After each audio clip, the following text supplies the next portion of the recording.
Ministry of Urban Planning. I mean, is the disrespect for me? A whole lawyer like me.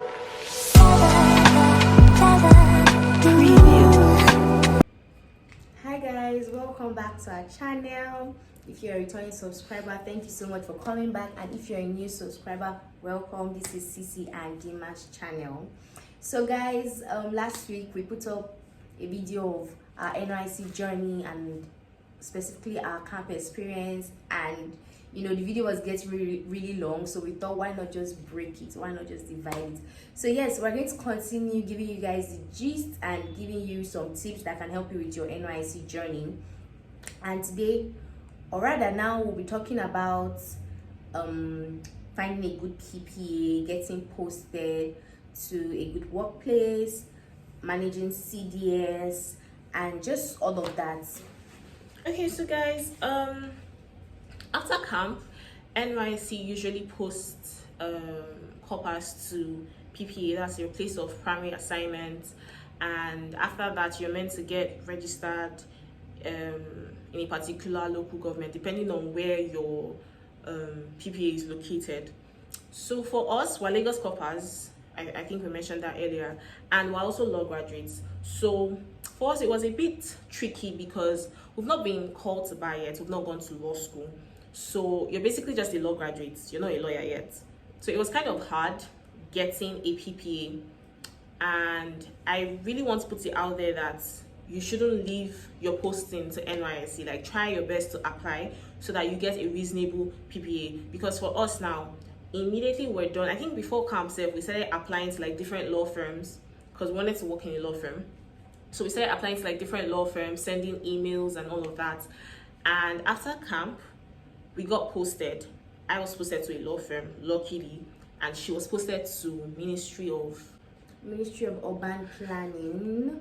I mean, is the disrespect for me? A whole lawyer like me, Ministry of Urban Planning. I'm not sure why they didn't post me to the Ministry of Justice, even though they wanted to post me to ministry.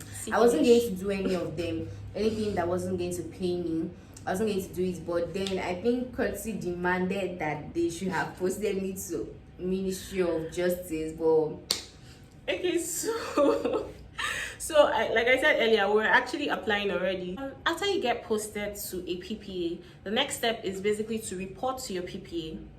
You report to your PPA. If you get accepted, you have to go to your local government. That's usually indicated in your posting letter. There's a posting letter. So usually your PPA and your local government, and I think your LGI, that's your local government inspector, is written in your posting letter. So after reporting, getting accepted, you have to go to your local government and register. After registration, you're meant to pick a CDS. So there's Monday to Friday. There are different CDS groups. So basically you just have to like pick. But I think for my local government, I didn't get to pick. They just put me wherever they wanted to put me. So yes, there's that. And then you're meant to attend CDS every week. So if your CDS day is on Monday, you're meant to go like every Monday. And then for some local government like mine, we have what is called general CDS. That's when everybody in a particular local government is expected to show up. Then we discuss about issues concerning the local government, ideas, whatever. That is really stressful, so that's basically it. Guys, I would also like to advise, this is one of the tips I'll be sharing, that if you have the opportunity to pick your CDS, I would advise you to pick Friday or Monday. It just makes life easier. So if you pick Friday, you know that your working days are from Monday to Thursday, and then your working days end on Thursday, so your weekend starts on Friday and you get to rest. But if you're not able to pick Friday, you can pick Monday, so you know your weekend ends on Monday and you're working 4 days straight, which is Tuesday to Friday. I don't think it's bad to pick any other day of the week. I think it just kind of makes it easier than working Monday, Tuesday, taking a break on Wednesday, then coming back to the hard work. So this just gives you order, some form of order that I know, okay, I'm working these 4 days, these 4 straight days, than So yeah, that's just my 2 cents. Okay, so I'm going to talk about finding PPA and basically my own NYSC journey. So to be honest, my NYSC journey wasn't easy. Finding a PPA for myself wasn't easy. So I was posted to a law firm at first. Luckily, that's like, I was so lucky because I don't even understand how. So I was posted to a law firm, but then when I reported to my law firm, they told me that they couldn't take me because I wasn't called to bar yet. So we're law graduates, and I just want to put it out there that finding a PPA or wanting to work in a law firm when you're not yet called to bar is a bit hard, because they just prefer that you're a lawyer. Do you get? So that was one of the issues that we had. So after I got rejected from that particular PPA, imagine me, they hold me, they rejected me, but I mean, it's fine. After I got rejected, I had to report back to my local government, telling them that, oh, okay, I've been rejected, yada, yada, yada. So we started applying on time before we even went to camp. So I got an acceptance letter from a particular company. This isn't really a law firm, it was more of like an oil company. So I carried my acceptance letter there, waiting for NYSC to like swap, like change it to like my new place of work. But unfortunately for me, when I resumed, I realized that the position I applied for wasn't what they gave me. And it was sad because I had 2 offers and I turned down the other one because I felt like the oil company was better. I had a law firm and an oil company, but I turned down the law firm because I felt like, oh, okay, this will be better since I'm not called to bar yet. Only for me to get there and realize that, oh, the position I applied for wasn't even what they gave me. So it was really sad for me because most times I would go to work really sad. I wasn't enjoying it. It was like torture for me. And I felt like I just did not belong there. So eventually, I quit. Like, I resigned. And it was back to square one. Okay, you have to, because I already turned down the other ones. I had to start all over again, trying to find like a PPA and everything. To be honest, at some point I considered just ghosting NYSC, like I'll just be at home and just forge something and just send to them. But I guess I really wanted the experience. I really wanted to work, so I decided to just keep searching. And luckily for me, I got another law firm, and yeah, I got accepted and I took my letter back. Everything was normal. The law firm was actually nice. They were good to me. I was lucky enough to negotiate 3 times in a week. So basically, I went to work 3 times in a week. My CDS was on Monday. I didn't have to go to. Also, yes, your CDS day, you're not meant to go to work. That's like just for CDS. So there was my CDS day, which was Monday. So I went to work Tuesday, Wednesday, Thursday. Then Friday, I worked from home. That was like the agreement. So yes, that was basically it. And there's also the fact that when you're searching for a PPA, I know a lot of people, a lot of employers will give you the bubble of, it's NYSC now. The fact that you're doing NYSC, yeah, doesn't give anybody any right to treat you in a demeaning manner. To be honest, like, you're meant to know what exactly you want. Like, go for what you want. Don't go to a place where they wouldn't pay you. To be honest, I don't think that's a wise thing to do. For us in Lagos now, so imagine you working on the island and living on the mainland. Your transport to and fro is already like what, 30k. So imagine you now working in a place where they're not even paying you at all. My dear, you're going to suffer. So I think it's best to actually find a place that you're comfortable, where they would actually pay you a reasonable amount. That way it would make your whole NYSC journey a bit bearable. So yeah, guys, just as she has said, I just want to add that it's very important for you to actually take matters into your own hand and, you know, try to find a place of primary assignment for yourself. Now, don't think that because you're NYC, you get to be sloppy or lazy about it. I think you should go the extra mile in making sure that your CV is good, your cover letter is good. I think you should be relentless in sending out your applications. Don't feel limited. For us, it was very easy to feel discouraged because of the whole not being called to back thing. You get calls, but immediately you mention it, is like, oh, don't worry, when you're done, try again.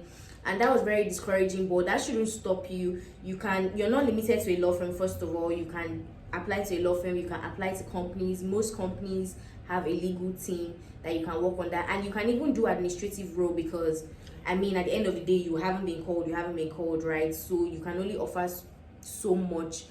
in a law firm. So don't limit yourself. I think what should be important to you is actually finding a place that you'll be comfortable.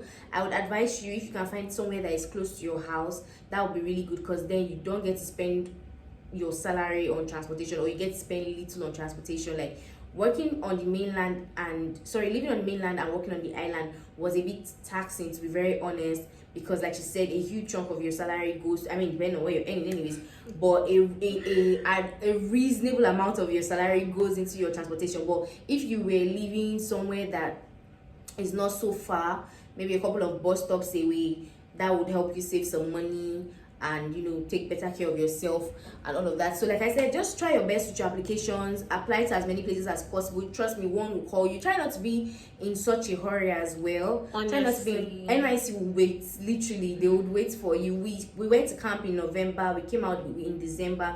Immediately we got out in December, we could have easily gone to go and get registered and all of that, but we knew that the places we had been posted to, those were not the places we wanted. So we were like, you know what, let's chill. When we come back in January, we'll handle things better and all of that. So I didn't get registered in my local government till January. She didn't get registered till I think February or so, and nothing. Okay, March, you can imagine, and nothing happened. Really, nothing happened.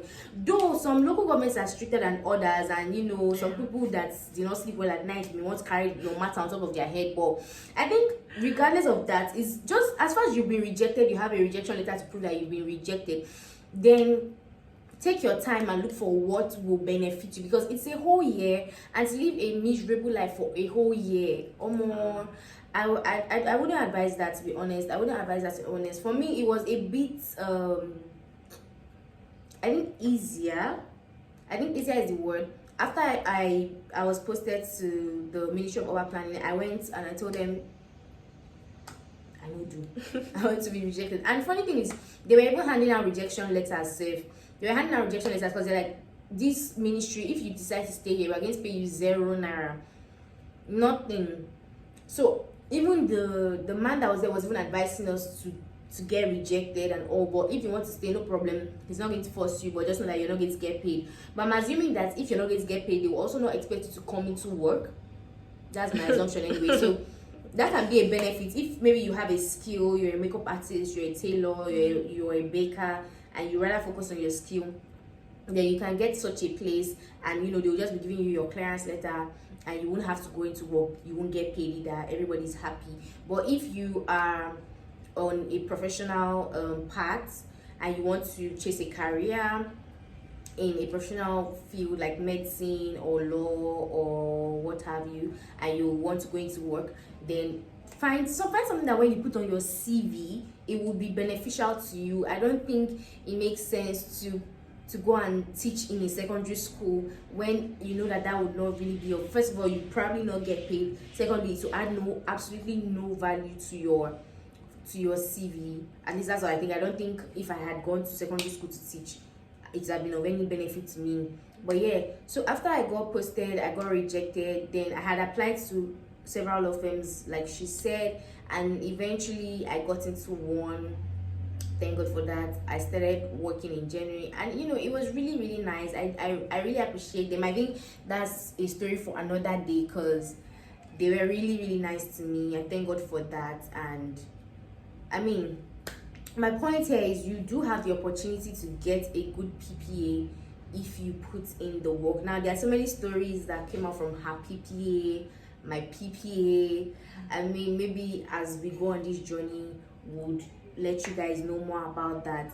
But yeah, just be really intentional. Don't feel like, oh, because NYC anyhow. I mean, some people are looking to get retained after their NYC year, right? So put in the work, try your best, do as much as you can, so that it will not be a wasted year. It will not be lost and all. If you also have a business too, you can ghost it and focus on, just do what's best for you, really. If it's business, skill, or professional part, but whatever you choose to do it well. Okay, so I just want to also add to what she said. Please, when looking for a PPA, don't rush. I think that was like the mistake I made. I was so eager to work that I didn't take my time to actually, I didn't settle down to actually think of the places that I really wanted, like I would really like. And that's why that happened to me. So I think when finding your PPA, like even if you get rejected, like it's fine, to be honest. It doesn't really mean that you're not good, honestly. It just means that maybe they don't need you at that time, or like for us, we haven't been called back. So just take your time, like relax. I'm not saying that okay, you go to camp December, then by like October the next year you've still not gotten PPA, auntie, you're on your own. But like, I mean, I'm saying January, February, March, like it's still fine. You get, just take your time. Also, there's something called clearance, monthly clearance. So at the end of every month, you're expected to get a clearance letter from your PPA to submit to your local government. Then after submitting it, you're expected to thumbprint. So that is meant to show that okay, you're actually working in this particular place. Do you get, like, that's proof? And also that's how you get your, I think that's also a criteria for you to get your alawi. And yes, try your best also not to miss your monthly clearance, because I think that comes with query of different forms. They can either tell you that, oh, you're getting an additional month to your NYSC year, or so many other things. So just try your best to always do your monthly clearance. And then for some local government, try your best to actually, even if you don't attend like normal CDS, yes, make sure you attend the general CDS. I think that's like the most important thing. So it's really boring and it's a waste of time, but just be decent about it. Even if you don't attend every single one of them, at least once or twice a month, for some, avoid unnecessary talk. For some local government, like her own, they take it very personal. Like every CDS you have to thumbprint. Mine wasn't like that. We just had this special paper where they would usually sign. I know I missed a couple and I didn't get any query, to be honest, but I always made sure that I attended the general CDS and I did my monthly clearance. So yes. And guys, another advice I want to give is that you should be really bold. Now, you remember she said that she negotiated 3 working days. Now, be really bold. First of all, make sure that you are getting paid. You're a human being. You're a human being, please. Do not work where you will not be paid. There should be some form of incentive, no matter how little. I think it will come with more value if they are releasing something and you're releasing something. Do you get? Don't listen to those people that tell you that, oh, NYS is paying you and that's your salary. I don't think you should do that. You're not, except if you're a boss and you really don't, maybe you have better plans, fine and good. But I think if you're going to work, you should get paid. Try as much as possible to negotiate any benefit that you'd like. If you can get a remote job, oh my god, you are lucky. That is a blessing. That is a blessing. Do not take that for granted. If you're able to get a remote job, don't take that for granted, especially if you're in busy cities like Lagos. Lagos is very, very hectic. So if you can sit from the comfort of your home and work, then I mean, you are really lucky, you're really blessed. So take that into consideration. But if not, please don't limit yourself. Also, still do what you have to do. It's just 1 year. Still do what you have to do. Make it beneficial to yourself and for yourself. So now I'm just going to go on and ask, what will you miss? Because now NYC is over. Congratulations to us. Thank you. Waves. So I'm just going to go ahead and ask, what would you miss about NYSC? To be honest, I think the only thing I'm going to miss is the money. Yes. Like, I wasn't a fan. I wasn't a fan of CDS. I wasn't a fan of CDS. I wasn't a fan of general CDS. At some point, I actually got tired of going to work every day. Don't get me wrong. My workplace, they were really nice. Honestly, it was amazing. But going to work every day, I needed to wake up very early because we stay on the mainland and we had to go to the island every day for work. That was even part of the reasons why I negotiated the whole 3 days in a week. But like, it wasn't easy. So to be honest, it's just the money. I can't even think of any other thing that I would miss about NYC. It's just that short 33K every month. Like that's it.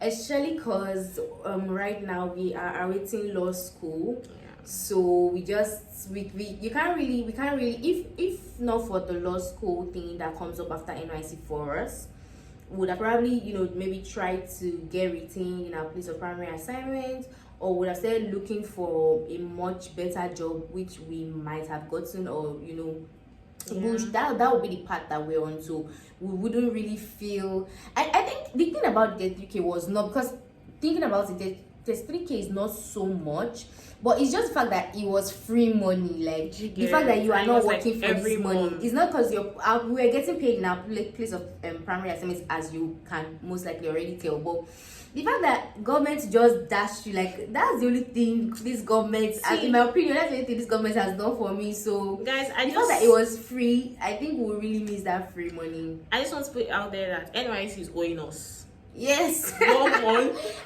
1 month. They didn't pay me for like a month. I think we're even lucky because a lot of people were complaining like for 2 months, 3 months. NYC didn't pay them. So I think Botcha, NYC, you guys owe us. You guys are owing us. Thank you so much, and we'll see you next time. Bye.